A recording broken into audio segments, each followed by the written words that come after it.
जय जय रघुवीर समर्थ. समर्थ म्हणतात की संगतीचा महिमा. समर्थ म्हणतात की संगत ही उत्तमाची पाहिजे. आपल्यावर पूर्णपणे विश्वास असतो आणि आपण म्हणतो नाही, मी वाईट संगतीत जरी राहिले तरी मी उत्तमच राहील, उत्तमच वागणार. पण समर्थ म्हणतात नाही, आपण जसं त्या संगतीमध्ये राहत जाऊ तसं थोडा थोडा गुण त्यांचाही आपल्यामध्ये येत राहतो.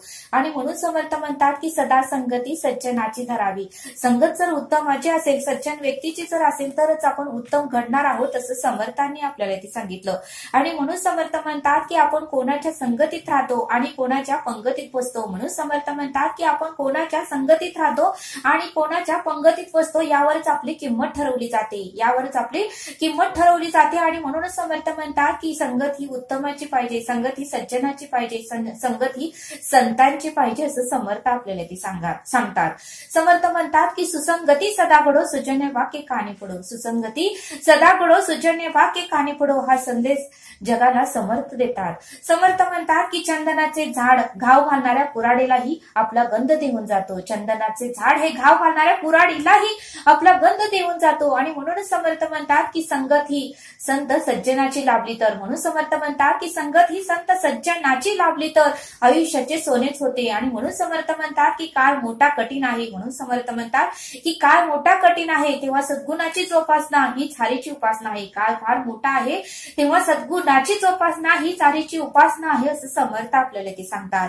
समर्थ म्हणतात की चंदनाचे हात ही चंदन, चंदनाचे पाय ही चंदनच.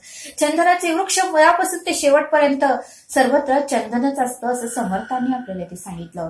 म्हणून समर्थ म्हणतात की या चंदनाच्या सुगंधाने परिपूर्ण तर तो असतोच, चंदनाच्या सुगंधाने ते वृक्ष परिपूर्ण तर असतोच, पण त्याच्या प्रत्येक अंश माणसाला गंधाने मोहित करतो. त्याच्या प्रत्येक अंश हा माणसाला त्याच्याच गंधाने मोहित करतो, असं समर्थ आपल्याला ते सांगतात.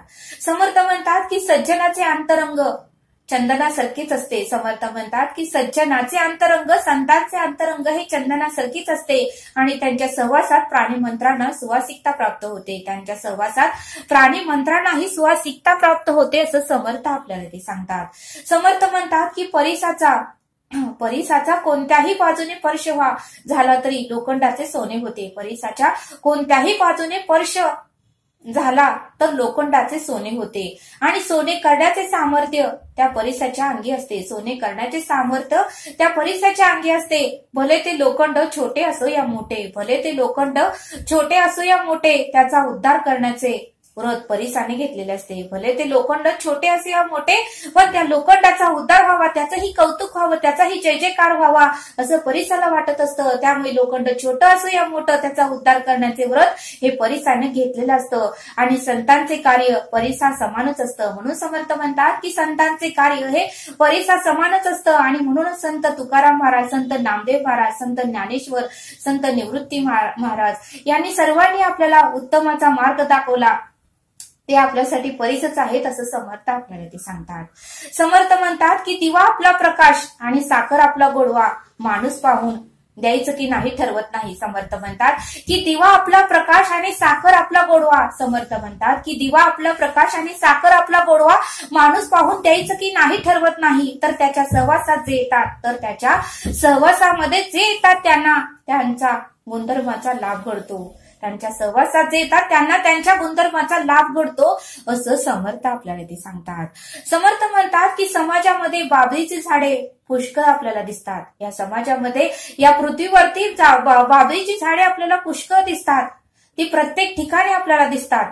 पण चंदनाचे झाड मात्र लाखामध्ये एकच दिसतं. चंदनाचे झाड मात्र, बाबळीचे लाख झाडे असेल तर त्यामध्ये चंदनाचं झाड एकच दिसतं आणि ते पण शोधावं लागतं, असं समर्थ आपल्याला ते सांगतात. याचा अर्थ बाबळीच्या झाडासारखं काटे टोचणारी माणसं आपल्याला आपल्या वाटेमध्ये असंख्य भेटतील, पण चंदनासारखं आपलं आयुष्य सुवासिक आणि सुगंधमय करणारं माणूस मात्र या जगामध्ये क्वचितच भेटतं आणि ते पण नशीबवाल्यांनाच भेटतं, असं समर्थांनी आपल्याला ते सांगितलं. पण पदोपदी प्रत्येक ठिकाणी, प्रत्येक सेकंदात, प्रत्येक वाटेला बाबळीसारखी टोचणारी माणसं मात्र पदोपदी भेटतात, असं समर्थांनी आपल्याला ते सांगितलं. पण जर आपलं उत्तमाचं कर्म असेल, आपलं पुण्य असेल तरच एखादा चंदनासारखं आपलं आयुष्य सुवासिक करणारा व्यक्ती आपल्या आयुष्यात भेटतो, असं समर्थांनी आपल्याला ते सांगितलं. म्हणून समर्थ म्हणतात की संत सज्जनाची संगत लाभली तर आपल्या जीवनाचे सार्थकच झाले असे समजा. म्हणून समर्थ म्हणतात की संत सज्जनाची संगत जर आपल्याला लाभली तर आपल्या आयुष्याचं सार्थक होतं, आपल्या आयुष्याचं सोनच होतं असं समर्थांनी आपल्याला येथे सांगितलं. बघा समर्थ आपल्याला एक सुंदर असा बोध सांगतात. समर्थ म्हणतात की एका गावामध्ये 2 चोर होते आणि ते प्रत्येक ठिकाणी जाऊन चोरी करत होते. एका ठिकाणी ते एका आश्रमामध्ये आले आणि आश्रमामध्ये त्यांनी प्रवेश घेतला आणि त्यावेळेस मात्र त्या आश्रमामध्ये जे काही व्यक्ती होते, जे काही गुरु होते, त्या गुरूंनी त्यांना बसायला सांगितलं. त्यावेळेस ते गुरु भोजन करत होते आणि गुरूंनी पण ते दोघं आले म्हणून त्यांनाही जेवायचं ताट दिलं आणि त्यांना म्हणले की तुम्ही बसा, उन्हाचं तुम्ही आलेला आहात. त्यांना पाणी दिलं गुरूंनी, त्यांना जेवायचं ताट दिलं. त्यावेळेस तेही दोघं चोरी करणारे भुकेजलेले होते. त्यांनीही उत्तम असा आहार घेतला, जेवण केलं, पाणी पिलं आणि मग मात्र ते चोरी करायचंच विसरून गेले आणि दोघांनाही लक्षात येईना की आपण नेमकं कशासाठी आलोय, इथे का आलोय, कशासाठी आलोय हे पूर्णपणे विसरून गेले. कारण त्या गुरुदेवांचा आश्रम एवढा उत्तमाचा होता, एवढा सत्कर्माचा होता, एवढा नामस्मरणामध्ये ते जागा उत्तमाची होती, दैवी शक्ती तेथे होती आणि त्यामुळे त्यांनी कशासाठी आलोय, आपण कोठे जायचं आणि कोठे येऊन बसलो हे त्यांनाच कळलं नाही. मग बघा थोड्या वेळाने त्यांना काहीच कळेना. मग थोड्या वेळाने एक राजा त्या आश्रमामध्ये भेट देण्यासाठी गुरुदेवांकडे आले. एक मोठासा राजा आश्रमामध्ये गुरुदेवांचा दर्शन घेण्यासाठी आणि गुरुदेवांना भेट देण्यासाठी आला. त्यावेळेस राजा आल्यानंतर गुरुदेवांनी जसं त्या चोरांची सेवा केली तसंच गुरुदेवांनी राजासाहेबांनाही बसायला पाठ दिला. त्यांना जे काही हवाय नकोय ते पाहिलं, त्यांना पेल्यावरून पाणी दिलं, उत्तमाचं जेवण त्यांच्या पुढे ठेवलं, त्यांचा आदरातिथ्य केला आणि त्यावेळेस राजा म्हणाला की गुरुदेव, अहो मी तर खरं तुमची सेवा करायला पाहिजे, तुम्ही साक्षात ईश्वराचा अवतार आहात आणि मी तुमची सेवा करण्यासाठी आश्रमामध्ये आलोय, पण तुम्ही मात्र उलट माझी सेवा करत आहात.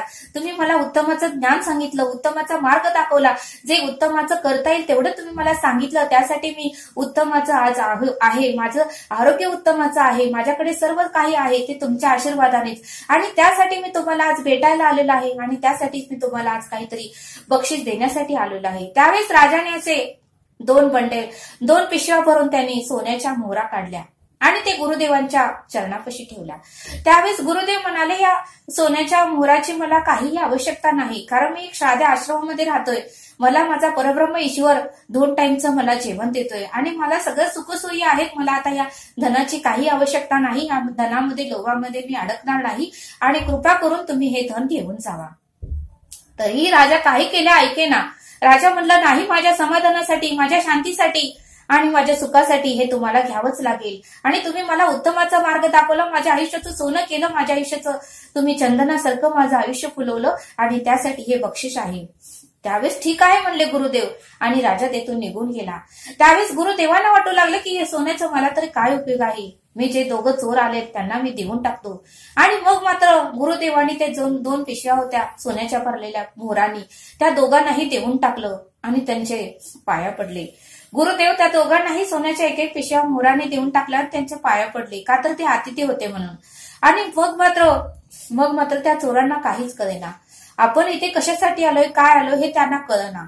आणि थोडा वेळ झाल्यानंतर त्यांना कळालं की खरंच आपण इथे चोरी करण्यासाठी आलो, पण चोरी आपण केली नसताना गुरुदेवांनी मात्र आपल्याला उत्तमाचं बक्षीस दिलं, उत्तमाचं भेटवस्तू दिली, सोन्याच्या एवढ्या मोठ्या मोहरा दिल्या आणि मग यांच्या एका सहवासाने आपल्याला एवढा फायदा झाला तर आपण यांचे कायमचे चरण सोडायला नको. आणि मग मात्र त्या दोन्ही चोरांनी आश्रम सोडला नाही आणि गुरुदेवांचे सेवक म्हणून ते तिथेच राहिले. बघा म्हणले समर्थ, या बोधातून आपल्याला हे शिकायला मिळतं की सदा संगती सज्जनाची धरावी. जे चोर होते त्यांना संगत लाभली त्या गुरुदेवांची, त्या आश्रमाची, त्या जागेची, त्या नामस्मरणाची, त्या सत्कर्माची आणि त्यामुळे त्यांच्यामध्ये एवढा परिवर्तन झाला की ते चोरी करायचं पूर्णपणे विसरून गेलं आणि आता आपलं आयुष्य हे गुरुदेवांच्या सेवेमध्ये व्यतीत करायचं त्यांनी ठरवलं. बघा म्हणले समर्थ, या बोधातून आपल्याला हे शिकायला मिळतं की आपल्या आयुष्यातही पदोपदी आपल्याला माणसं भेटतात, त्यावेळेस आपल्याला कोणाची संगत धरावी, कोणाची संगत धरू नये, कोणत्या संगतीत आपण राहावं, कोणत्या संगतीत राहू नये आपल्याला कळालं पाहिजे.